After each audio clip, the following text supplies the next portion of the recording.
नौटंकी शुरू कर दिया।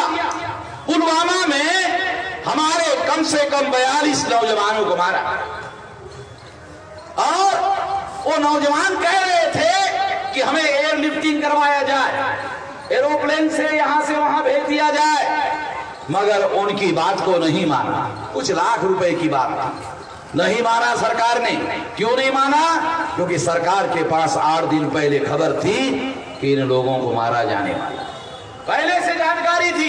भारत सरकार के पास आईबी का रिपोर्ट था और सरकार को मालूम था इन लोगों को मारा जाने वाला है। तो सरकार ने सोचा, cabinet committee on security meeting हुई, उनको मालूम हो गया कि ऐसा होने वाला है। सरकार ने होने दिया, इसलिए होने दिया अगर ये मर जाते हैं तो हम लोगों को पाकिस्तान पाकिस्तान पाकिस्तान मुर्दाबाद पाकिस्तान मुर्दाबाद पाकिस्तान मुर्दाबाद कहने का मौका मिलेगा। और क्योंकि हमारे पास नरेंद्र मोदी के पास लोगों के सवालों के कोई जवाब है नहीं, तो सारा मामला पाकिस्तान की तरफ लेके जाया जाए। ये सारा षड्यंत्र इन लोगों ने किया। ये षड्यंत्र समझने की जरूरत है। उसमें मरने वाले शेड्यूल कास्ट के लोग हैं, शेड्यूल ट्राइब के लोग हैं, बैकवर्ड क्लासेस के लोग हैं, समझ लो। एक राजभर भी है हमारे लोग। इसलिए साथियों, ये लोगों ने हमारे लोगों को मारा। पाकिस्तान तो दूसरा देश है, दूसरे देश से हमारे देश में आरडीएक्स का मटेरियल कैसे आया, गाड़ी कैसे आई, रोकने का काम क्यों नहीं किया? पुलिस तुम्हारे पास, मिलिट्री तुम्हारे पास, सिक्योरिटी तुम्हारे पास, सीआईडी तुम्हारे पास, सीबीआई तुम्हारे पास, आईबी तुम्हारे पास, क्यों नहीं रोका? तुमको 8 दिन पहले मालूम, क्यों नहीं रोका? इसका मतलब है पाकिस्तान ने 42 लोगों को नहीं मारा, तुम नहीं मारा। तुम पाकिस्तान का नाम ले रहे हो।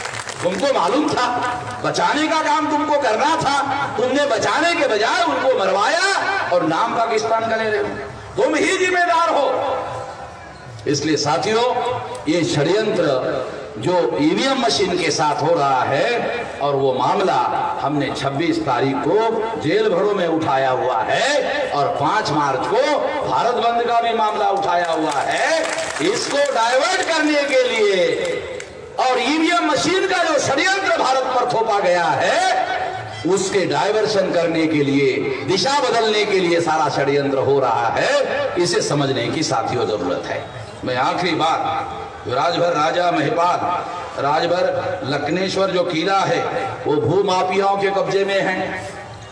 ये भूमाफियाओं के कब्जे से अगर इस किले को निकालना है तो कैसे निकालेंगे? 2 रास्ते, एक राज हमारा होना चाहिए, दूसरा संगठन शक्ति हमारी होनी चाहिए। 2 ही उपाय, कोई तीसरा उपाय नहीं। या तो राज हमारा होना चाहिए या तो संगठन शक्ति हमारी होनी चाहिए। संगठन शक्ति से क्या होगा कि अगर हम प्रशासन पर 2 लाख लोगों का मोर्चा लेकर जाए तो उनको लगेगा कि तो अगर इनकी बात नहीं मानी गई तो ये अपनी जबरन करेंगे। तो एक तो तरीका है हमारा राज हो और दूसरा तरीका है संगठन शक्ति हो।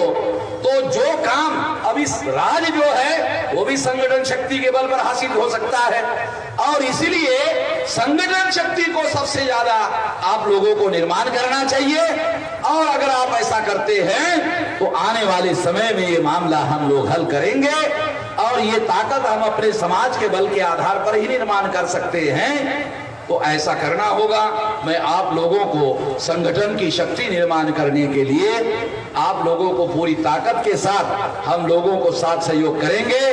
तो हम लोग आश्वासन देते हैं कि ऐसा करने के लिए पूरी ताकत से हम काम करेंगे। आपने मेरी बात ध्यान से सुनी, इसके लिए आभार, धन्यवाद।